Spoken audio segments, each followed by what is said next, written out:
کہ جس کو نبی علیہ السلام سے بہت محبت ہو، کثرت الصلاۃ علیہ السلام، تو وہ نبی علیہ السلام کے اوپر کثرت سے درود شریف پڑھتا ہے.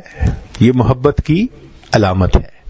چنانچہ درود شریف کے بارے میں ذرا کچھ بات کی تفصیل ہو جائے تو اچھا ہے کہ رب کریم نے تو حکم فرما دیا، ان اللہ و ملائکتہ یصلون علی النبی یا ایھا الذین آمنوا صلوا علیہ وسلموا تسلیما.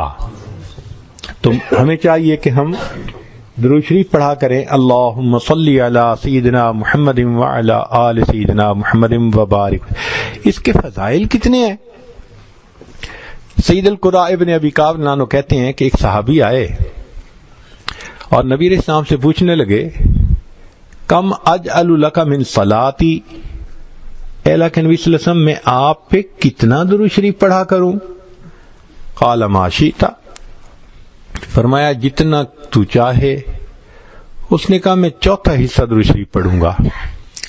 فرمایا اگر زیادہ پڑھے گا تو تجھے زیادہ فائدہ. اس نے کہا اے اللہ کے نبی صلی اللہ علیہ وسلم میں تیسرا حصہ آپ کے اوپر درود شریف پڑھوں گا. فرمایا زیادہ پڑھے گا تو زیادہ فائدہ. اس نے کہا آدھا وقت میں آپ کے اوپر درود شریف پڑھوں گا. فرمایا زیادہ پڑھے گا تو زیادہ فائدہ. اے اللہ کے نبی صلی اللہ علیہ وسلم میں 3 حصے وقت آپ پہ درود شریف پڑھوں گا. آپ صلی اللہ علیہ وسلم نے فرمایا کہ تو اور پڑھے گا تو تجھے اور زیادہ فائدہ ہوگا. اس نے کہا اجعل لک دعائی کلہ، اے اللہ کے نبی صلی اللہ علیہ وسلم میں پورا وقت آپ کے اوپر درود شریف پڑھنے میں ہی گزار دوں گا. فقال صلی اللہ علیہ وسلم، یہ سن کے نبی علیہ السلام نے فرمایا اذن یغفر ذنبک، اللہ تیرے گناہوں کو معاف کر دیں گے، وتکفی ہمک، اور تیرے غموں کو اللہ ہٹا دیں گے. اگر تو ہر سارا وقت ہی مجھ پر درود شریف پڑھتا رہے گا، تیرے گناہ معاف کر دیے جائیں گے، تجھ سے تیرے غم ہٹا دیے جائیں گے. عمر بن الخطاب لانو فرماتے ہیں الدعاء والصلاۃ معلق بین السماء والارض، دعا اور نماز آسمان اور زمین کے درمیان معلق رہتی ہے. فلا يصعد الى اللہ منہ شیء حتی یصلی علی النبی صلی اللہ علیہ وسلم، وہ اوپر نہیں جاتی جب تک نبی علیہ السلام پر درود شریف نہ پڑھا جائے. اس لیے فرمایا الدعاء بین الصلاتین لا یرد، جس دعا سے پہلے درود شریف پڑھا جائے بعد میں پڑھا جائے اللہ اس دعا کو رد نہیں فرماتے. ایک حدیث پاک میں ہے کہ بعض اوقات انسان پڑھنے کی بجائے لکھ رہا ہوتا ہے، تو جب نبی علیہ السلام کا نام نامی اسم گرامی آئے تو آگے صلی اللہ علیہ وسلم یہ پورا لکھنا چاہیے. کیوں؟ حدیث پاک سن لیجئے، من صلی علیہ فی کتاب، نبی صاحب فرماتے ہیں جس نے کتاب میں میرے نام کے ساتھ درود شریف لکھا، یعنی کتاب میں مجھ پر درود شریف پڑھا، لم تزل الملائکۃ تستغفر له ما دام اسمی فی ذلک الکتاب، جب تک اس کاغذ پر میرا نام لکھا رہے گا فرشتے اس بندے کے لیے استغفار کرتے رہیں گے. یہ کتنا نفع کا سودا ہے، سبحان اللہ.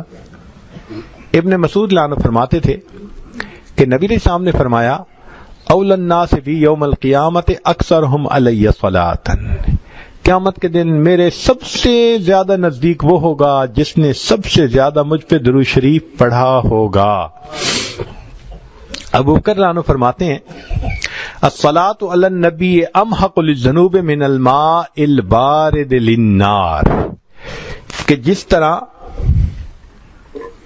جس طرح ٹھنڈا پانی آگ کو جلدی سے بجھا دیتا ہے، درود شریف انسان کے گناہوں کو اس سے بھی جلدی مٹا دیتا ہے. ابو ہریرہ فرماتے ہیں کہ نبی السلام نے فرمایا من نسی الصلاۃ علی نسی طریق الجنہ، یہ اوپر کیوں نہیں رکھتے آپ تماشا ہے، من نسی الصلاۃ علی نسی طریق الجنہ، کہ جو مجھ پر درود شریف پڑھنا بھول گیا وہ بندہ جنت کا راستہ ہی بھول گیا. علی لعنہ فرماتے ہیں واللہ لولا ما ذکر اللہ ورسولہ فی فضل التسبیح والتکبیر والتحلیل والتحمید، کہ اللہ کی قسم اگر اللہ اور اس کے رسول صلی اللہ علیہ وسلم نے تکبیر اللہ اکبر، تسبیح سبحان اللہ، تحلیل لا الہ الا اللہ، تحمید الحمدللہ، اس کی اگر فضیلت نہ بتائی ہوتی لجعلت کل انفاسی صلاۃً علی رسول اللہ صلی اللہ علیہ وسلم، تو میں اپنا پورا وقت، پورے جو سانس ہیں ان میں نبی علیہ السلام پر درود شریف پڑھتا رہتا۔ تو درود شریف کی اتنی فضیلت ہے، چنانچہ قیامت کے دن جو بندہ درود شریف پڑھے گا نبی علیہ الصلوۃ والسلام کے ہاتھوں حوض کوثر کا جام پائے گا۔ علماء نے لکھا ہے کہ کس کس جگہ پر درود شریف پڑھنا چاہیے۔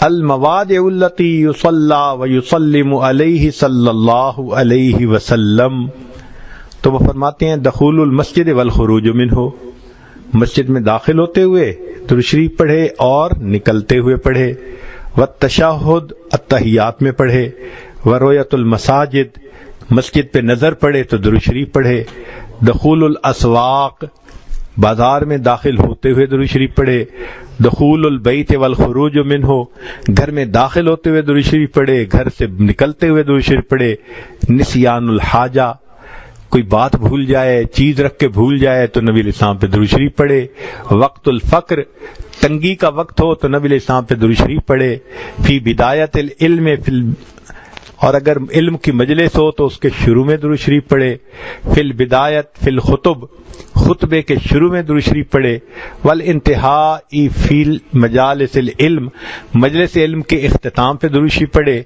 فی لقاء الاخوان، دو مسلمان بھائی آپس میں ملیں تو بھی درود شریف پڑھیں، فی موادعاتہم و مفارقتہم، ملتے ہوئے جدا ہوتے ہوئے درود شریف پڑھے، مدارسۃ حدیث النبوی صلی اللہ علیہ وسلم، نبی علیہ السلام کی حدیث پڑھاتے ہوئے درود شریف پڑھے، عند تذکرتہ صلی اللہ علیہ وسلم، جب محبوب صلی اللہ علیہ وسلم کا تذکرہ آئے تو درود شریف پڑھے، عند ذکر اصحابہ، نبی علیہ السلام کے صحابہ کا تذکرہ آئے اس وقت بھی درود شریف پڑھیں، عند ذکر شیء من معاصرہ، نبی علیہ السلام کے معاصر میں ان کی بچی ہوئی چیزیں جو تھیں، جیسے منہ مبارک تھے، آپ کا جبہ مبارک تھا، آپ کا عصا مبارک تھا، کوئی چیزیں اگر آپ دیکھیں میوزیم میں یا کسی جگہ تو ان کو دیکھ کے بھی درود شریف پڑھیں، عند دخول المدینہ، مدینہ داخل ہوں تو درود شریف پڑھیں، عند المرور علی قبرہ صلی اللہ علیہ وسلم، نبی علیہ السلام کے روضہ انور پہ حاضری ہو تو اس وقت بھی نبی علیہ السلام پر درود شریف پڑھیں۔ اب درود شریف کے کیا فوائد ہوں گے؟ علماء نے لکھا ہے انہا سبب لہدایت المصلی وحیات قلبہ، کہ درود شریف پڑھنے والے کو اللہ تعالیٰ ہدایت دیتے ہیں، اس کے دل کو زندہ کر دیتے ہیں۔ انہا سبب لزیادت محبت رسول اللہ، کہ اس درود شریف کے پڑھنے سے نبی علیہ السلام کی محبت میں اضافہ ہوتا ہے۔ انہا سبب لزیادت محبت العبد لرسول اللہ، کہ جو درود شریف زیادہ پڑھتا ہے نبی علیہ السلام کو اس بندے سے محبت زیادہ ہو جاتی ہے۔ انہا سبب قرب العبد من ربہ یوم القیامہ، کہ اس قیامت کے دن اس بندے کو اپنے رب کا قرب ملے گا جو زیادہ درود شریف پڑھتا ہوگا۔ انہا سبب قرب العبد من رسولہ صلی اللہ علیہ وسلم، نبی علیہ السلام کا قرب ملے گا آخرت میں۔ انہا ادا لشیء من حقہ، نبی علیہ السلام کے حقوق ادا کرنے میں سے یہ بھی ہے کہ انسان درود شریف پڑھے، گویا یہ حق ادا کرنے والا شمار ہوگا۔ انہا سبب مغفرت الذنوب، یہ درود شریف مغفرت ذنوب کا ذریعہ بنتا ہے۔ انہا سبب کفایت اللہ عبدہ ما اہمہ، جو درود شریف کثرت سے پڑھتا ہے اللہ اس کے غموں کو ہٹا دیتا ہے، اس کے لیے کافی ہو جاتا ہے۔ انہا سبب اجابت الدعاء، اس سے انسان کی دعائیں قبول ہو جاتی ہیں۔ انہا سبب نیل شفاعتہ صلی اللہ علیہ وسلم، جو درود شریف کثرت سے پڑھتا ہے اس کو نبی علیہ السلام کی شفاعت نصیب ہوگی۔ انہا سبب زکات و طہارت للمصلی، درود شریف پڑھنے والے کا دل ستھرا ہوتا ہے، پاک ہوتا ہے، درود شریف کے پڑھنے سے صاف ہو جاتا ہے۔ انہا تطیب للمجالس، یہ مجالس کی پاکیزگی کا ذریعہ ہے جن میں درود شریف پڑھا جائے۔ انہا تنفی عند العبد صفت البخل، نبی علیہ السلام نے فرمایا جو درود شریف پڑھنے والا ہو وہ کنجوس نہیں ہوتا، وہ بخیل نہیں ہوتا۔ انہا سبب فی اللہ تکون المجالس حسرتا و ندامتا علی اصحابہا یوم القیامہ، تو درود شریف کا کثرت سے پڑھنا تو یہ مجلس والوں کے لیے قیامت کے دن حسرت کا باعث نہیں بنے گی۔ انہا سبب لرد النبی صلی اللہ علیہ وسلم الصلاۃ والسلام علی من یصلی و یسلم علیہ، جو نبی علیہ السلام پر درود بھیجتا ہے اس بندے پر اللہ تعالیٰ 10 رحمتیں نازل فرماتے ہیں۔ تو اس نے نبی علیہ السلام پر درود شریف پڑھا اور اس کے بدلے اللہ نے اس پر رحمتیں فرمائیں۔ انہا سبب لنشر الثناء الحسن عن العبد فی الملأ الاعلی، تو پھر جو درود شریف زیادہ پڑھتا ہے تو اللہ تعالیٰ فرشتوں کی جماعت میں اس بندے کی تعریف فرماتے ہیں۔ انہا سبب للبرکت فی ذات المصلی و عملہ و عمرہ و مصالحہ، کہ جو بندہ درود شریف پڑھتا ہے اللہ اس کی عمر میں، اس کے رزق میں، اس کے مصالح اور کاموں میں برکت عطا فرما دیتے ہیں۔ پھر انہا سبب لتثبیت قدم العبد علی الصراط والزواج علیہ، درود شریف کا کثرت سے پڑھنا پل صراط کے اوپر سے آسانی سے گزرنے کا ذریعہ بن جاتا ہے۔ اور پھر ایک آخری last but not the least, انہا سبب لثقل کفۃ المیزان، کہ درود شریف قیامت کے دن میزان کے پلڑے کے بھاری ہونے کا سبب بن جائے گا۔ اللہ اکبر کبیرہ۔ اس بارے میں ایک حدیث مبارکہ سن لیجئے تاکہ بعض کو ہم مکمل کر دیں۔ سبحان اللہ۔ اس حدیث مبارکہ کو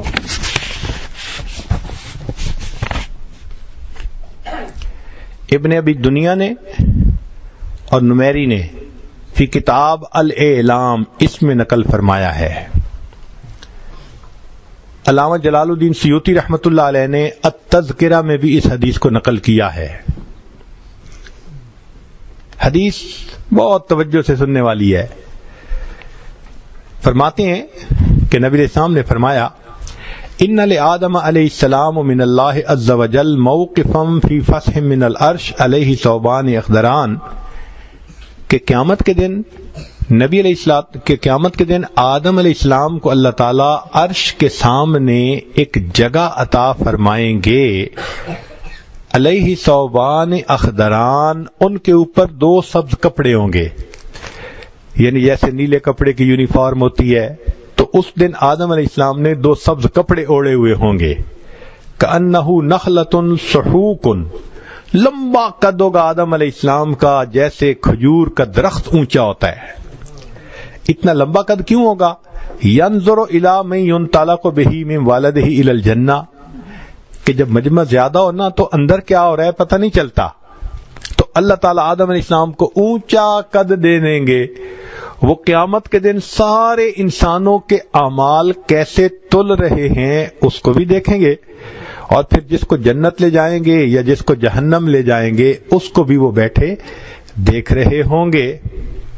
فبینما آدم علی ذالک، آدم علیہ السلام اس حال میں ہوں گے، اذ نظر الی رجل من امت محمد صلی اللہ علیہ وسلم، کہ وہ امت محمد صلی اللہ علیہ وسلم کے ایک بندے کو دیکھیں گے، ینطلق بہ الی النار، کہ اس کو آگ کی طرف فرشتے کھینچ کے جہنم کی طرف لے جا رہے ہوں گے۔ فینادی آدم علیہ السلام یا احمد یا احمد، آدم علیہ السلام پکاریں گے اے احمد صلی اللہ علیہ وسلم، اے احمد، تو احمد نبی علیہ الصلوۃ والسلام کا نام نامی اس میں گرامی ہے۔ فیقول علیہ الصلوۃ والسلام، جب نبی علیہ السلام اپنا نام سنیں گے تو فوراً کہیں گے لبیک یا ابا البشر، اے بشر کے باپ لبیک میں حاضر ہوں. فیقول آدم علیہ السلام کہیں گے ھذا رجل من امتی کا، یہ آپ کی امت کا ایک بندہ ہے، ينطلق به الى النار، جس کو فرشتے کھینچ کے جہنم کی طرف لے جا رہے ہیں.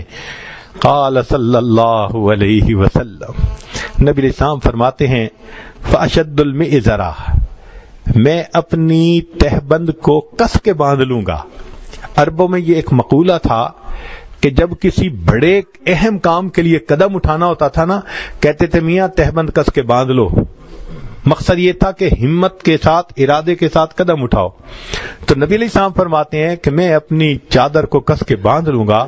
وَأَسْرَعُ فِي أَثَرِ الْمَلَائِكَةِ، اور میں ملائکہ کے پیچھے ذرا تیزی سے چلوں گا. فَأَقُولُ، اور میں کہوں گا یا رسول ربی قفوا، اے میرے رب کے نمائندو رک جاؤ. فَيَقُولُونَ، وہ فرشتے آگے سے کہیں گے نحن الغلاظ الشداد الذین لا نعصی اللہ تعالی ما امرنا ونفعل ما نؤمر، ہم تو غلاظ اور شداد ہیں، ہم تو وہ کرتے ہیں جو اللہ کا ہمیں حکم ہوتا ہے، ہم اللہ کی نافرمانی نہیں کر سکتے. اور وہ فرشتے چلتے رہیں گے. فَإِذَا آئِسَ النَّبِيُّ صلی اللہ علیہ وسلم، جب نبی علیہ السلام دیکھیں گے کہ یہ تو رک نہیں رہے، دل ٹوٹے گا، مایوسی ہوگی، تو نبی علیہ السلام فرماتے ہیں قابض علی لحیتہ بیدہ الیسری، پھر میں اپنی داڑھی کو اپنے بائیں ہاتھ سے پکڑ لوں گا. یعنی عربوں میں یہ ایک دستور تھا کہ جب کسی کے سامنے عاجزی کرنی ہوتی تھی نا، منانا ہوتا تھا، فریاد کرنی ہوتی تھی، لجاجت کرنی ہوتی تھی، تو وہ اس کے سامنے اپنی داڑھی پہ یوں ہاتھ رکھ کے نا اس کی طرف ایسے بڑی رحم والی نظروں سے دیکھتے تھے کہ پلیز آپ ہمارے اوپر ترس کھا لیجئے. تو نبی علیہ السلام فرماتے ہیں کہ جب فرشتے میری بات پہ نہیں رکیں گے تو میں اپنے بائیں ہاتھ کو اپنی داڑھی پہ رکھوں گا. وَاسْتَقْبَلَ الْعَرْشَ بِوَجْهِهِ، اور نبی علیہ السلام اپنے مبارک چہرے سے عرش کی طرف دیکھیں گے. فَيَقُولُ، اور نبی علیہ السلام فرمائیں گے یا رب قد وعدتنی اللہ تخزینی فی امتی، اللہ آپ نے میرے ساتھ وعدہ نہیں کیا تھا کہ امت کے معاملے میں میری رسوا نہیں فرمائیں گے. فَيَأْتِ النِّدَاءُ مِنْ قِبَلِ الْعَرْشِ، عرش کے اوپر سے ایک آواز آئے گی اطیعوا محمدا، اور فرشتوں محمد صلی اللہ علیہ وسلم کی اطاعت کرو. وردوا ھذا العبد الی المقام، اور اس بندے کو دوبارہ میزان کے پاس واپس لے جاؤ جہاں سے کھینچ کے لائے ہو. چنانچہ اس بندے کو کھینچ کے واپس لائے گئے، اور اب اس کا دوبارہ پھر نام اعمال، اس کی نیکیاں ایک طرف رکھی جائیں گی اور اس کے گناہوں کو دوسری طرف رکھی جائیں گی، پھر اس کا حساب ہوگا. اللہ اکبر. فیخرج صلی اللہ علیہ وسلم، اب گناہ زیادہ ہوں گے، نیکیاں تھوڑی ہوں گی، تو نبی علیہ الصلوۃ والسلام اپنے فیخرج صلی اللہ علیہ وسلم بطاقۃ بیضاء کالانملۃ، یہ انگلی کا جو پورا ہوتا ہے نا، اس کے برابر چھوٹا سا کاغذ کا ٹکڑا نبی علیہ السلام اپنے پاس سے نکالیں گے. فَيُلْقِيهَا فِي كَفَةِ الْمِيزَانِ الْيُمْنَى، اور نبی علیہ السلام اس کو نیکیوں کے پلڑے میں ڈال دیں گے. وَهُوَ يَقُولُ، اور ڈالتے ہوئے نبی علیہ السلام پڑھیں گے بسم اللہ، اللہ کے نام کے ساتھ. فَتَرْجِحُ الْحَسَنَاتُ عَلَى السَّيِّئَاتِ، وہ اتنا بھاری ہو جائے گا کہ نیکیوں کا پلڑا جھک جائے گا، گناہ کا پلڑا ہلکا ہو جائے گا. جیسے ہی جھک جائے گا تو اس وقت فَيُنَادِ الْمُنَادِي، فرشتہ اعلان کرے گا سُعِدَ وَسُعِدَ جَدُّهُ، یہ تو کامیاب ہو گیا، اس کے جد بھی کامیاب ہو گئے، یہ تو پاس ہو گیا، تو جنت میں جائے گا. جب اس کے پاس ہونے کا اور سعید ہو جانے کا اعلان ہوگا اور کہا جائے گا انطلقوا بہ الی الجنہ، کہ اس بندے کو فرشتوں جنت کی طرف لے جاؤ. فیقول، اس وقت وہ بندہ حیران ہوگا اور وہ فرشتوں سے کہے گا، اب یہ بندہ فرشتوں سے بات کر رہا ہے، یا رسول ربی، اے میرے رب کے نمائندو، قفو، تھوڑی دیر تو رک جاؤ، حتی اسأل ھذا العبد الکریم علی ربہ، حتیٰ کہ میں اس کریم شخصیت سے یہ پوچھ تو لوں کہ یہ کون ہے۔ وہ فرشتوں سے یہ کہے گا کہ تم مجھے جنت لے جا رہے ہو، تھوڑی دیر رکو، مجھے پوچھنے تو دو نا کہ یہ کون ہے کہ جنہوں نے جہنم سے راستہ میرا بدلوا کر جنت کا راستہ بنوا دیا۔ چنانچہ وہ فرشتے تھوڑی دیر رکیں گے تو وہ نبی علیہ الصلوۃ والسلام سے کہے گا یا بے ابی انت و امی، آپ کے اوپر میرے ماں باپ قربان، ما احسن وجہ کا، آپ کا چہرہ کتنا خوبصورت ہے۔ اللہ اکبر کبیرہ۔ وہ بندہ کہے گا کہ آپ کے اوپر میرے ماں باپ قربان، آپ کا چہرہ کتنا خوبصورت ہے، وَأَحْسَنَ خَلْقُكَ مَنْ أَنْتَ، اور آپ کے اخلاق کتنے اچھے ہیں، آپ کون ہیں؟ اس وقت فقد اقلتنی اسرتی، آپ نے میری لغزشوں کو کم کروا دیا، ورحمت عبرتی، اور میرے غموں کو مٹا دیا۔ فیقول علیہ الصلوۃ والسلام، نبی علیہ السلام جواب میں فرمائیں گے انا نبیک محمد، میں محمد صلی اللہ علیہ وسلم تمہارا نبی ہوں، وہذہ صلاتک التی کنت تصلی علی، اور یہ وہ درود شریف ہے جو تو دنیا میں میرے اوپر پڑھا کرتا تھا، وفیتکھا احوج ما تکون الیہا، اس درود کا بدلہ تجھے اس وقت ملا جب تجھے اس کی بڑی ضرورت تھی، اور اللہ نے اس کی برکت سے تجھے جنت عطا فرما دی۔ آج ہم اپنے آسانیوں میں نبی علیہ الصلوۃ والسلام کی ذات بابرکات پر درود شریف پڑھتے رہے۔ کتنے لوگ ڈرائیونگ کر کے جاتے ہیں آتے ہیں، درود شریف پڑھ سکتے ہیں، اس دوران گھنٹوں پڑھ سکتے ہیں، غفلت کی وجہ سے نہیں پڑھتے۔ اللہ تعالی ہماری اس غفلت کو معاف فرمائے اور ہمیں نبی علیہ السلام پر کثرت سے درود شریف پڑھنے کی توفیق عطا فرمائے۔ سلام اس پر کہ جس نے بے کسوں کی دستگیری کی، سلام اس پر کہ جس نے بادشاہی میں فقیری کی، سلام اس پر کہ جس کے گھر میں چاندی تھی نہ سونا تھا، سلام اس پر کہ ٹوٹا بوریا جس کا بچھونا تھا، سلام اس پر جو سچائی کی خاطر دکھ اٹھاتا تھا، سلام اس پر جو بھوکا رہ کے اوروں کو کھلاتا تھا، سلام اس پر کہ جس نے خون کے پیاسوں کو قبائیں دیں، سلام اس پر کہ جس نے گالیاں سن کر دعائیں دیں، سلام اس پر کہ جس نے فضل کے موتی بکھیرے ہیں، سلام اس پر بروں کو جس نے فرمایا کہ میرے ہیں، سلام اس پر بروں کو جس نے فرمایا کہ میرے۔ اللہ تعالی ہمیں اپنے حبیب صلی اللہ علیہ وسلم کی سچی محبت عطا فرمائے۔